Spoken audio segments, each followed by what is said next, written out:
Welcome to SMSF Mate, our general advice warning. We are required to warn you that any advice has been prepared without taking into account your objectives, financial situations, or needs. And because of that, you should, before acting on any advice, consider the appropriateness of the advice, having regard to your own objectives, financial services, and needs. Where the advice relates to the acquisition or possible acquisition of a particular financial product, you should obtain a product disclosure statement relating to that product and consider the PDS before making any decision about whether to acquire the product. Welcome back to SMSF Mate's podcast. In this episode, we're talking about SMSF audits, the audit process, how it works, online audits, things like that. My name's Tim, and I am here with Sonny and Ashwin. Well, I think I'll start with the question. I suppose with the audit process, one of the requirements for your self-managed super fund is for it to be audited each year. Now, you might get recommendations from your accountant, but first and foremost, you're the trustee, so you control and decide who the auditor is. And I would probably look at the Asic website where a list of auditors are registered, and you can find a whole bunch to make sure they're registered, similar to like the check on the account and make sure they're part of the tax practitioners board. After that, it's really just reaching out to find out what their process in their fund is and what they require, and you can do the same things that you've asked your accountant. So what sort of software, what sort of processes do they go through to maintain, that it's compliant, but also, that they're reducing your costs, but also they're doing a good job. So it's not just a tick and flick. There's actually some involvement of doing a proper audit process, because that's what you're wary of, is maybe that they're there to give you a bit of peace of mind that you haven't, misstepped anywhere, but they're also going to give you feedback. So that's probably the most common thing I don't see clients really doing, is you probably reach out to the auditor for maybe things to do better. They will obviously list any contraventions and things you've done, because they will do that in the audit report, but you can always reach out and ask for more. Most times the accountant's going to tell you steps to do things better from a record keeping point of view, but the auditor's there.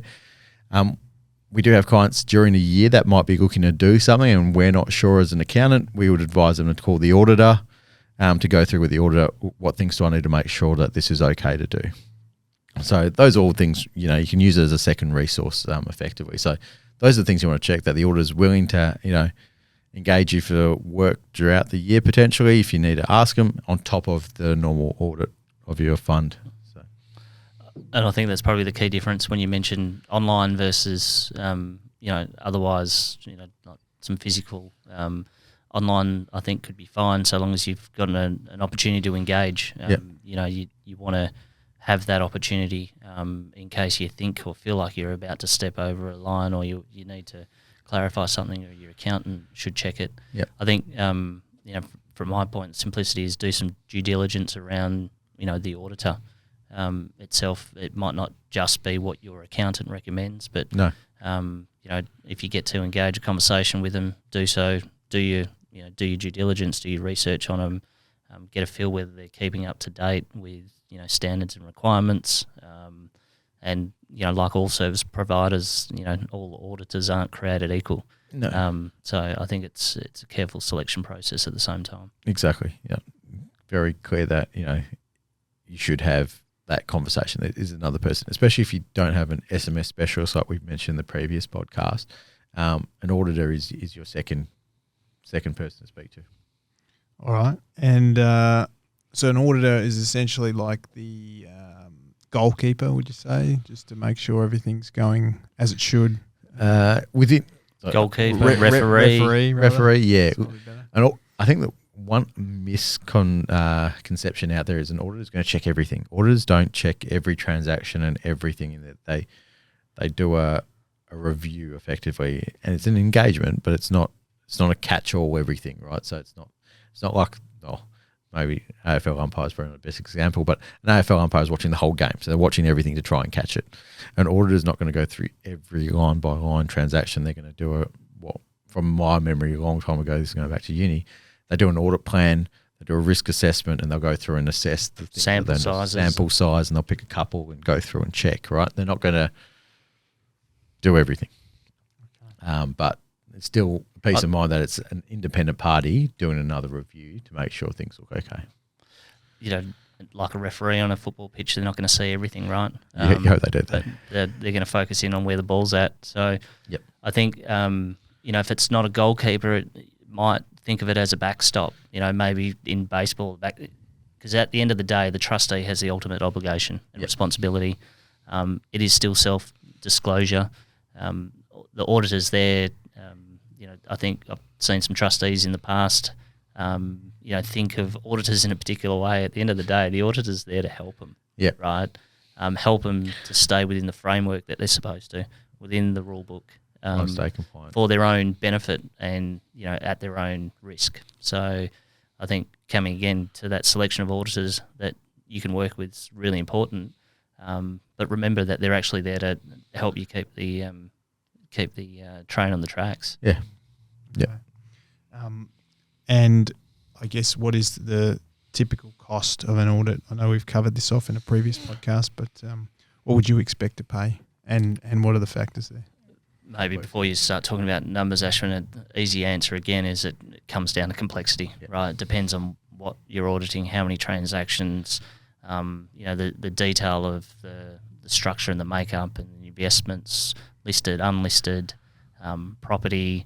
You know, there's a whole lot of, you know, I guess detail in that determines the overall cost, which is really then complexity and transaction based. But again, maybe from a baseline point of view, Ashwin, starting.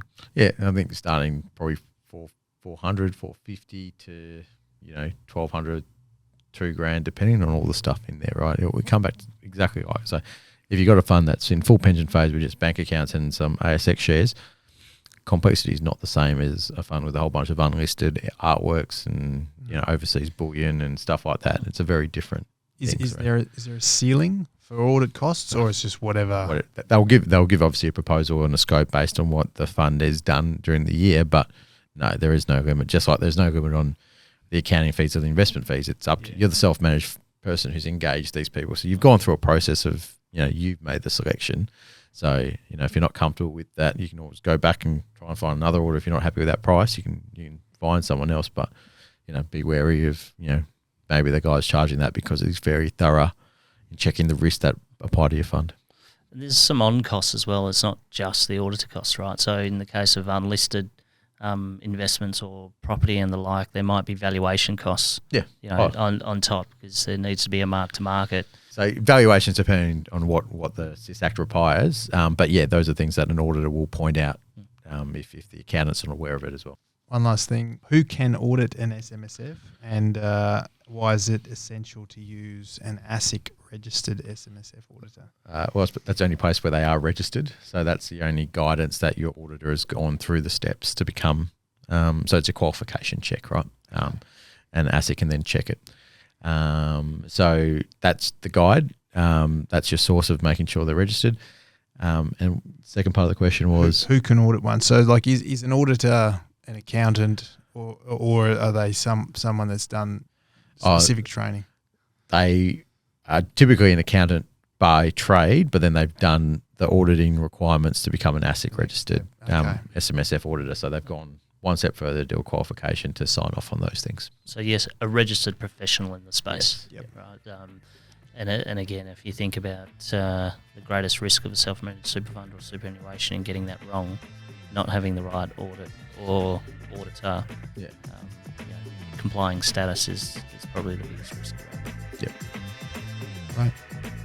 Short and sharp. Cool. Nice. Thank you for joining us once again. If you're interested in our waffle about self-managed super funds, feel free to join us on smsfmate.com.au or search SMSF Mate in Spotify.